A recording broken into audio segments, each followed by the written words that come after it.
Olá, caros estudantes da Engenharia de Computação da Universo. Iniciamos essa videoaula marcando esse encontro numa abordagem que se inicia a partir desta videoaula e que vamos trabalhar a partir da próxima semana com mais detalhes. Nas últimas semanas, em que trabalhamos principalmente durante a disciplina Estágio Supervisionado 1, nós usamos muito tempo, muita informação em que justificava formalmente o estágio, a relevância acadêmica, a preocupação de legislação ao regular essa importante atividade na formação do engenheiro. Enfim, nós justificamos formalmente as ocorrências e identificamos muitas oportunidades de como melhor executar o estágio formalmente. No entanto, nos alerta uma situação que você com certeza vai encontrar, né, pouco registro, digamos assim, dessas informações, um registro que realmente reflita essa relação entre o estagiário e uma organização. A gente encontra muito mais, digamos assim, folclore, relato de casos, às vezes algum muito pitoresco, outros até dramáticos, em que normalmente se cultua que se há algo errado numa organização, a culpa sempre é do estagiário, né? É um pouco cômico e um pouco folclórico, mas no fundo, existem situações nesse relacionamento do estagiário e uma organização, seja ela de qualquer natureza, em que se permeia muito neste ambiente de que o estagiário é um ser ainda não preparado para a organização, ele tem inúmeros, digamos assim, entre aspas, defeitos para uma organização, porque ainda não tem a experiência, mas para o estagiário é até permitido errar, né? O que muitas vezes uma organização não permite para o seu funcionário, né? Em que ao errar igual um estagiário, digamos assim, essa pessoa muitas vezes é punida com a demissão, né? E o estagiário, quando comete um erro, digamos assim, o que seria normal, muitas vezes pela sua inexperiência com os fatos, há um certo olhar, não, vamos ter um pouquinho de paciência porque ele é apenas um estagiário ainda.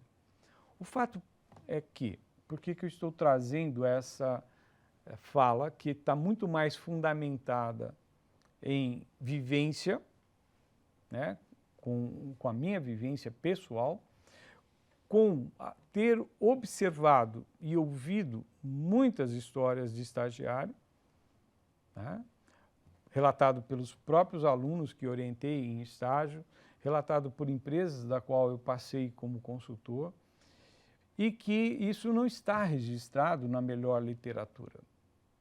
Alguns seriam fatos importantes para que justamente ajudassem outros estudantes de engenharia a não trilhar no mesmo caminho e ajudar outras organizações a não cometerem erros com os estagiários, como é muito comum também. Então, nós não podemos dizer que a culpa sempre é do estagiário. A culpa também pode ser sempre das organizações que não estão devidamente organizadas para as atividades de estágio e acham que estão. Então, o que eu resolvi fazer esse tipo de abordagem nessa aula? Para chamar a atenção de muita coisa que pode ser observada e aprendida que não estão na formalidade das áreas do conhecimento da engenharia de computação, que não estão somente naquilo que você teve contato ao longo do curso e agora está procurando observar numa organização, que eu denominei de os aspectos intangíveis, ou seja, são coisas que existem, mas a hora que eu vou medir isso, a hora que eu vou registrar isso, não existe tanta facilidade ou até interesse, tanto por parte do estagiário, por parte da instituição que fomentou a relação entre o estudante e uma empresa, uma organização concedente de estágio, e até pela empresa concedente que não quer compromisso com essa divulgação de fatos, até que é mais culpa dela do que qualquer outro ator desse processo, ok? Então, vamos trabalhar essa aula de hoje como uma preparação de relatos que vamos fazer nas próximas aulas de ocorrências que podem acontecer, ocorrências que naturalmente podem acontecer e ocorrências que você poderia evitar e a organização também poderia evitar se fosse um pouquinho mais estruturado a preparação para você se tornar estagiário e a preparação para que a empresa se torne, né, uma empresa concedente, uma organização concedente de estágio. Então, feito esse preâmbulo, vamos ver o que seria o pano de fundo dessa naturalidade com que a gente está dizendo que ocorre aspectos intangíveis, né? Porque os aspectos tangíveis você já relatou. Você fez um plano de atividade de estágio que foi assinado por você e pela organização concedente, né? E chancelado pela universidade. Quer dizer, os aspectos tangíveis, eles já foram abordados, eles já foram discutidos, eles já foram devidamente registrados. Agora, dependendo da forma como se faça o relatório final de atividades, poderão até aparecer elementos desses intangíveis que vão ser formalizados no relatório final de estágio. Então, a nossa ideia é, ao trazer essa discussão nas nossas aulas, no mínimo você consiga evitar que alguns aspectos intangíveis e não desejáveis não venham para um relatório final de estágio por parte da empresa concedente, né? Porque vai ser muito desagradável, por exemplo, no seu relatório final de estágio, um dos aspectos que a gente pode já listar agora, a empresa relatar que você foi um bom estagiário, mas que você, por exemplo, usava celular demais no momento em que você estava estagiando lá na empresa. Esse é um ponto que eu vou trabalhar com vocês nas próximas aulas. O uso do celular numa atividade organizacional. Um exemplo apenas. Então, isso pode aparecer no relatório final de atividades relatado pelo seu supervisor de estágio na empresa ou na organização concedente do estágio. Ok? Muito bem. Então, a relevância do estágio, na sua formalização, nós já discutimos isso, já dissemos o quanto importante é. Então, só para registrar, isto impacta na sua formação acadêmica e no registro da sua primeira experiência, se o estágio for a sua primeira atividade aplicada em engenharia de computação. Porque você pode até ter já trabalhado em outra área, em outro segmento do mundo do trabalho, mas talvez não em engenharia de computação. Então, o seu estágio tem que ser em engenharia de computação, é diferente. Muito bem, e essa interação entre teoria e prática é intensa, porque você tem a teoria do conhecimento de áreas e sub-áreas da engenharia de computação e você tem uma organização aplicando isso. E ela tem uma demanda muito mais por aplicação do que por teoria. Você é digamos assim, o elemento que liga muitas vezes a organização concedente de estágio à teoria. Por quê? Porque ela não tem essa prática, né? Muito bem, então isso a gente já viu que é intenso e é formal. Isso já está no seu relatório, no seu plano de atividades de estágio e vai fazer parte do seu relatório com certeza. E o que a gente está chamando a atenção? E essas coisas que acontecem, que não estão no escopo de teoria e prática, mas acabam interferindo no resultado final do estágio. E não é só do estágio. O que vamos comentar aqui agora, preliminarmente, acontece em qualquer outra atividade, tá, Só que a gente conhece conceitos, algumas coisas que justificam isso que vamos falar aqui nas próximas aulas, vocês já tiveram acesso, por exemplo, coisas que foram com muita, digamos assim, base fundamentada com teoria de administração. Vocês fizeram a disciplina administração e lá, com certeza, foi comentado sobre cultura organizacional.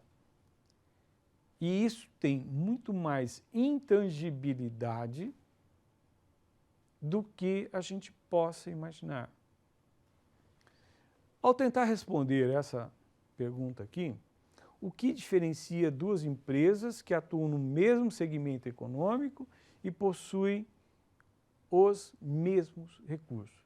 Então, digamos que fosse possível, e hoje até digitalmente é possível, se eu clonasse duas empresas com os mesmos recursos, eu pegasse o mesmo espaço físico, um terreno, colocasse a empresa A num terreno e clonasse a empresa A, chamando-a de B, num terreno ao lado.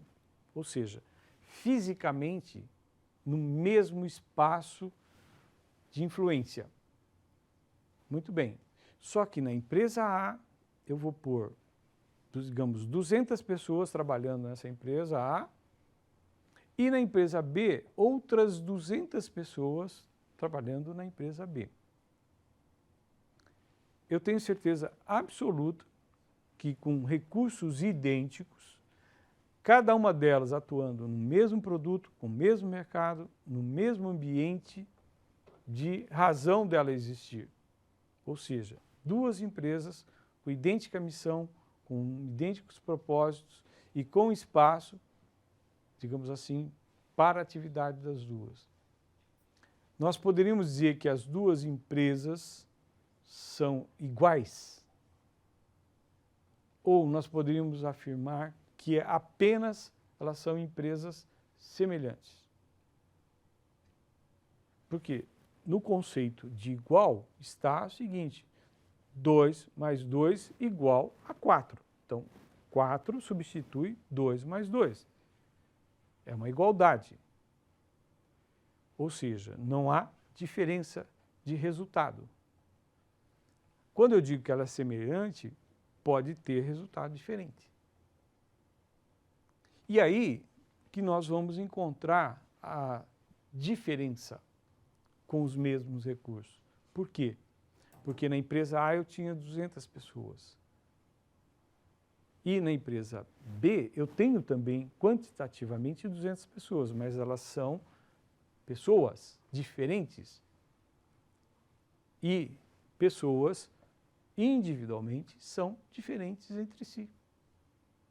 E quando elas se agrupam nas suas diferenças, acontecem resultados diferentes.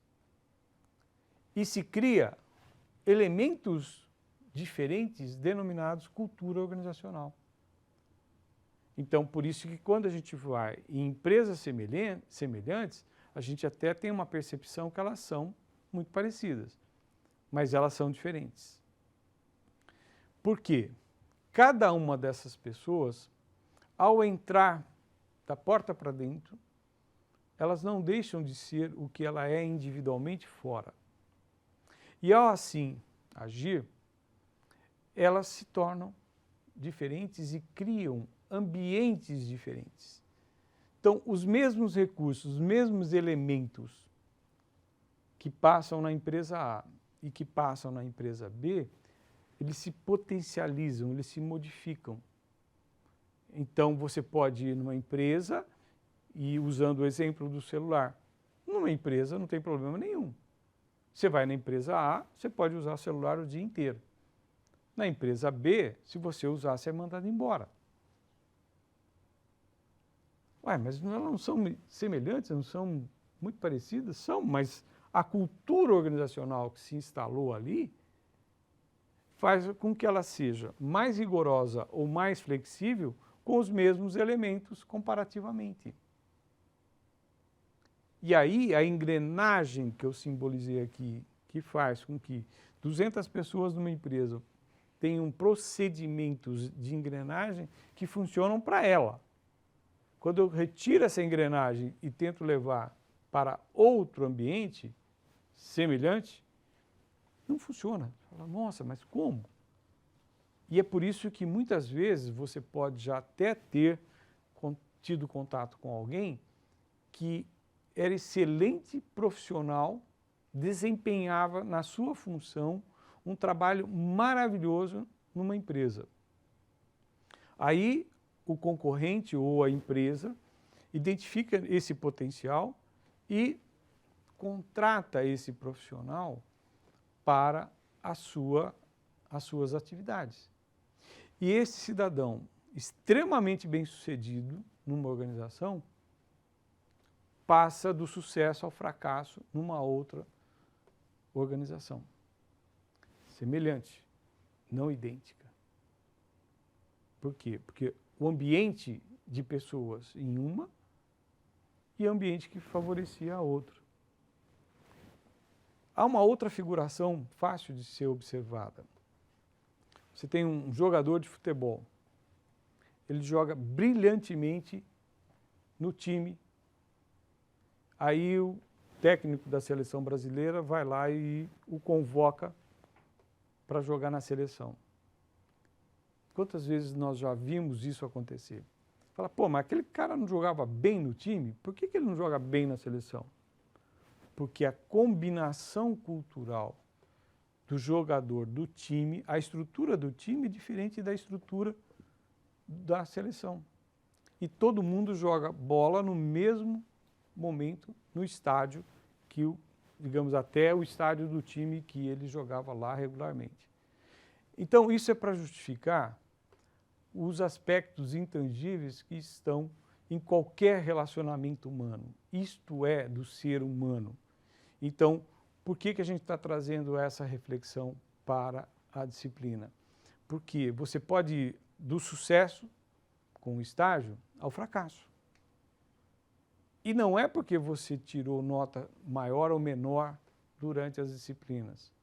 Porque entrou em avaliação algo que você não tem como medir. O relacionamento entre pessoas e os aspectos intangíveis que surgem no relacionamento. E é lógico que não existe causa única, por isso que a gente vai ter uma sequência de temas a partir da semana que vem. Porque um tema, por exemplo, eu citei o celular, pode ser que numa organização não seja nenhum problema, mas em outra pode ser. Eu mesmo conheço empresas que você tem que deixar o celular na portaria, você não entra com o celular. E se entrar, ele tem que estar literalmente desligado. E se a empresa pegar você ligando o celular, você vai ser demitido por justa causa até. Por quê? Porque existe uma regra explícita que não é para usar. E ela pode fazer isso? Pode. E tem outros assuntos que ela pode impor e se você transgredir, dá até justa causa. Tá? Então, o fato é esse. Esses aspectos intangíveis podem trazer o sucesso, porque você se potencializou com a cultura organizacional, com a cultura da organização informal que lá existe, como pode se derrubar e um processo de fritura que não dura meses. E você tem que sair ou vai ser demitido para que isso não se torne um mal maior para você e para a organização. Então, meus caros estudantes, a ideia é, encerrando essa primeira semana, que estamos retomando as atividades de estágio supervisionado, agora a gente dá um pouquinho mais de atenção para os aspectos menos formais no sentido de registro, mas muito reais, porque existe dentro de uma organização formal, sempre há uma organização informal. E esse aspecto da cultura organizacional é muito forte. Inclusive, vamos resgatar algumas leituras para que vocês se relembrem ou voltem a estudar esses fenômenos de comportamento organizacional. Muito obrigado e até a nossa próxima aula.